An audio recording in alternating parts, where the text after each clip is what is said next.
നമസ്കാരം. 10 സെക്കൻഡ്സിൻ്റെ മറ്റൊരു പുതിയ വീഡിയോയിലേക്ക് ഏവർക്കും സ്വാഗതം. SCERT ടെക്സ്റ്റ് ബുക്ക് സീരീസിലെ രണ്ടാമത്തെ വീഡിയോയാണ്. 5ാം ക്ലാസ്സിലെ ബേസിക് സയൻസിൻ്റെ രണ്ടാമത്തെ ചാപ്റ്ററായ വ്യാധികൾ പടരാതിരിക്കാൻ എന്ന പാഠഭാഗമാണ് നമ്മളിന്ന് കാണുന്നത്. ഒന്നാമത്തെ പാഠം ഓൾറെഡി നമ്മൾ വീഡിയോ ആയിട്ട് ഇട്ടിട്ടുണ്ട്. കാണാത്തവർ പോയി കാണാൻ മറക്കല്ലേ. കഴിഞ്ഞ വീഡിയോയെ ആസ്പദമാക്കി ഒരു ചെറിയ മോക്ക് ടെസ്റ്റ് നൽകിയിരിക്കുകയാണ്. 6 ചോദ്യങ്ങളേ ഉള്ളൂ. എല്ലാവരും ആ എക്സാം ഒന്ന് എഴുതി നോക്കി മാർക്കുകൾ കമൻറ്റ് ചെയ്യണേ.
എന്നാൽ ഇന്നത്തെ SCERT ഫാക്സിലേക്ക് പോയാലോ?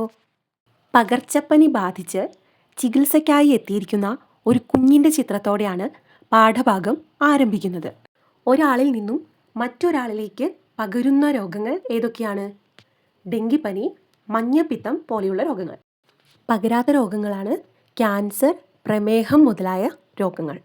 ഒരാളിൽ നിന്ന് മറ്റൊരാളിലേക്ക് പകരുന്ന രോഗത്തിനെയാണ് പകർച്ചവ്യാധി എന്ന് വിളിക്കുന്നത്. നമുക്കറിയാം, ഒരു രാജ്യത്ത് നിന്ന് അല്ലെങ്കിൽ ഒരു ഭൂഖണ്ഡത്തിൽ നിന്ന് മറ്റൊരു രാജ്യത്തിലേക്ക് അല്ലെങ്കിൽ മറ്റൊരു ഭൂഖണ്ഡത്തിലേക്ക്, അവിടുത്തെ ആളുകളിലേക്ക് ഇങ്ങനെ ഒരു പകർച്ചവ്യാധി വ്യാപിക്കുകയാണെങ്കിൽ അങ്ങനെയുള്ള പകർച്ചവ്യാധിയെ നമുക്ക് മഹാമാരി എന്ന് വിളിക്കാം. നമ്മൾ അടുത്ത കാലത്ത് അതിജീവിച്ച കോവിഡ് ഒരു മഹാമാരിയാണ്, അറിയാം. മറ്റു മഹാമാരികൾ ഏതൊക്കെയാണ്? വസൂരി, ക്ഷയം, പ്ലേഗ് മുതലായവ. ബാക്ടീരിയ, വൈറസ് എന്നിവയുടെ മൈക്രോസ്കോപ്പ് ദൃശ്യമാണ് ഇവിടെ നൽകിയിരിക്കുന്നത്. നമുക്കറിയാം, സൂക്ഷ്മജീവികളായ ബാക്ടീരിയയും വൈറസും ഫംഗസും ഒക്കെയാണ് മിക്ക പകർച്ചവ്യാധികളും ഉണ്ടാക്കുന്നത്. അപ്പോൾ ഇവയെ നമുക്ക് വിളിക്കാം രോഗകാരികൾ. രോഗത്തിന് കാരണമാകുന്ന ഇവരാണ് രോഗകാരികൾ. എന്നാൽ എല്ലാ സൂക്ഷ്മജീവികളും രോഗങ്ങൾ പരത്തുന്നവരല്ല. നമ്മുടെ ശരീരത്തിൽ തന്നെ ഒട്ടനവധി ബാക്ടീരിയകളുണ്ട്. അവ ശരീരത്തിൻ്റെ അകത്തും തൊലിപ്പുറത്തുമൊക്കെയായാണ് വസിക്കുന്നത്. നമ്മുടെ ദഹനത്തിനും ആഗിരണത്തിനുമെല്ലാം ഈ ബാക്ടീരിയകൾ സഹായിക്കാറുണ്ട്. നമുക്കറിയാം, വീട്ടിൽ ദോശമാവ് പുളിപ്പിക്കാറുണ്ട്, അല്ലെങ്കിൽ അപ്പത്തിന് മാവ് പുളിപ്പിക്കാറുണ്ട്. ഇത് നന്നായി പുളിച്ചു പൊങ്ങുന്നതിന് കാരണം ചിലയിനം ബാക്ടീരിയകൾ തന്നെയാണ്. നമ്മുടെ മണ്ണിലേക്ക് വീഴുന്ന ജൈവാവശിഷ്ടങ്ങളെല്ലാം വിഘടിപ്പിക്കുന്നതും ഇത്തരത്തിലുള്ള സൂക്ഷ്മജീവികളാണ്. ഫംഗസുകളും നമ്മുടെ നിത്യജീവിതത്തിൽ നാം ഉപയോഗിക്കാറുണ്ട്. നാം കഴിക്കുന്ന കൂൺ ഒരു ഫംഗസാണ്. റൊട്ടിയിൽ കാണുന്ന പൂപ്പൽ, വസ്ത്രത്തിൽ കാണുന്ന കരിമ്പൻ ഇവയെല്ലാം ഫംഗസുകളാണ്. കൂൺ മുതൽ നമുക്ക് കണ്ണിന് കാണാൻ സാധിക്കാത്തത്ര ചെറിയ ഫംഗസുകൾ വരെയുണ്ട്. ഇവയിൽ രോഗമുണ്ടാക്കുന്ന ഏതാനും ഫംഗസുകളെ നോക്കാം. Candida, Cryptococcus, Histoplasma. 3 എണ്ണമാണുള്ളത്. Candida, Cryptococcus, Histoplasma. Bacteria, fungus, virus എന്നിവയാണ് രോഗകാരികൾ എന്ന് നമ്മൾ പറഞ്ഞു. എന്താണ് രോഗാണുവാഹകർ? നമ്മൾ മുൻപ് പറഞ്ഞ രോഗകാരികളെ നമ്മുടെ ശരീരത്തിലേക്ക് കൊണ്ടുവരുന്ന ചില ജീവികൾ, അവരെയാണ് രോഗാണുവാഹകർ എന്ന് വിളിക്കുന്നത്. ആരൊക്കെയാണ് രോഗാണുവാഹകർ? ചിത്രം നോക്കി പറയൂ. ഈച്ച, എലിച്ചെള്ള്, കൊതുക്, വവ്വാൽ. ഇവരെല്ലാം രോഗകാരികളെ നമ്മുടെ ശരീരത്തിലേക്ക് എത്തിക്കുന്നു. അപ്പോൾ രോഗത്തിന് കാരണമാകുന്നവർ രോഗകാരികൾ. രോഗകാരികളെ ശരീരത്തിലേക്ക് വഹിച്ചു കൊണ്ടുവരുന്നവർ രോഗാണുവാഹകർ. ഇനി ഈ ബോക്സ് നോക്കി നമുക്കൊന്ന് പറഞ്ഞു നോക്കാം. നമ്മൾ പറഞ്ഞു, രോഗകാരികൾ ശരീരത്തിലെത്തുന്നത് രോഗാണുവാഹകരിലൂടെയാണ്. എന്നാൽ രോഗാണുവാഹകരില്ലാതെയും നമ്മുടെ ശരീരത്തിൽ സൂക്ഷ്മജീവികൾ പ്രവേശിക്കാം. എങ്ങനെയൊക്കെയാണ്? മണ്ണിലൂടെ, വായുവിലൂടെ, ജലത്തിലൂടെ, ഭക്ഷണത്തിലൂടെ. മണ്ണിലൂടെ പടരുന്ന രോഗങ്ങൾ ഏതൊക്കെയാണ്? വിരശല്യം, ടെറ്റനസ്. വായുവിലൂടെയോ?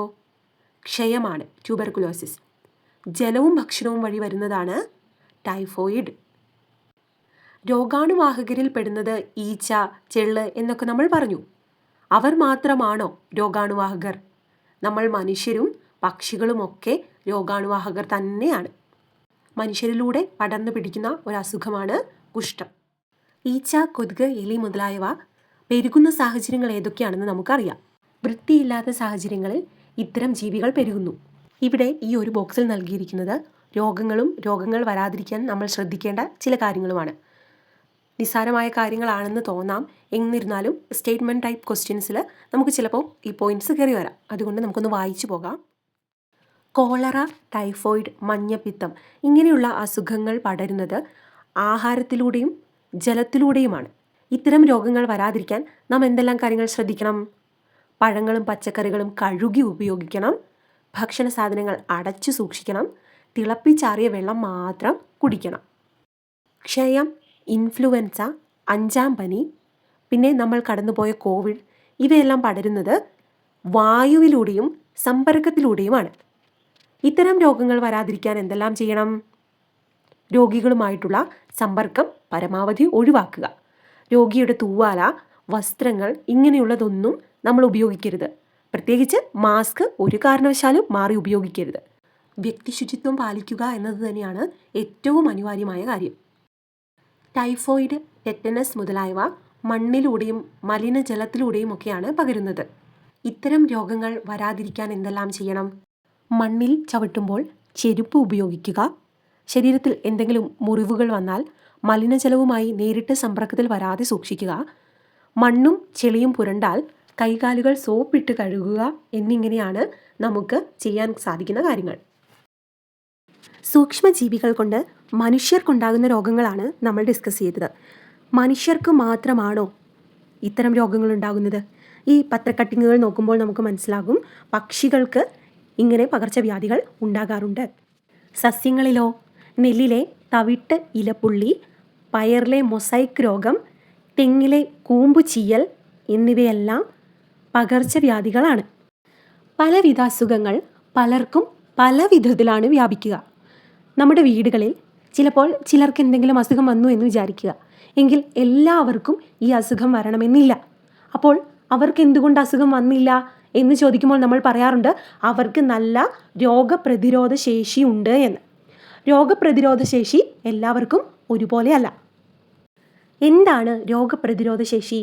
രോഗത്തെ പ്രതിരോധിക്കാനുള്ള കഴിവ് അല്ലേ?